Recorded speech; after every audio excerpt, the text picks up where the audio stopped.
Sierra Cinque, which is a monarch sanctuary in the state of Michoacan in Mexico. I'm surrounded by butterflies all around me, many more to the side of me, and we are about 10,000 feet up.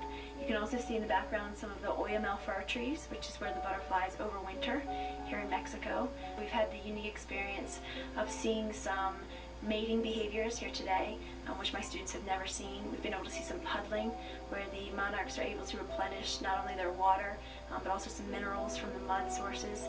So we've been able to see some really unique things that we teach about, but aren't able to show the students firsthand.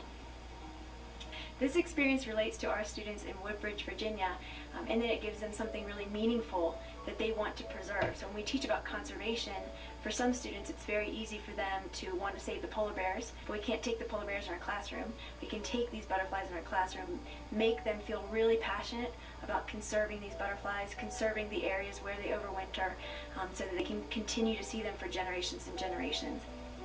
Well, students will learn a lot about what the monarchs actually have to overcome as they travel from Canada sometimes all the way down to Mexico, thousands of miles. They have to deal with weather changes, they have to deal with habitat loss, they have to deal with food sources being depleted.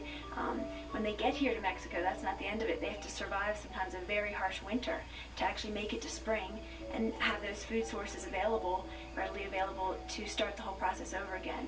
So one of the things for our students that really captures their imagination is how the butterflies really make it and everything they have to overcome along the way. It's an amazing story. It connects us to Mexico, it connects us to Canada, and it also allows for us to do a more multidisciplinary approach. We are not just teaching about the science of butterflies, we're oftentimes teaching about language. We can incorporate math skills, so it can really be more of a multidisciplinary unit. We're also going to take back some of the culture to our students. We're going to be visiting a school here in the next couple of days, and so they're going to get a taste of the experience on the other side, what Mexican children are experiencing in their schools, and how this relates to them in their classrooms.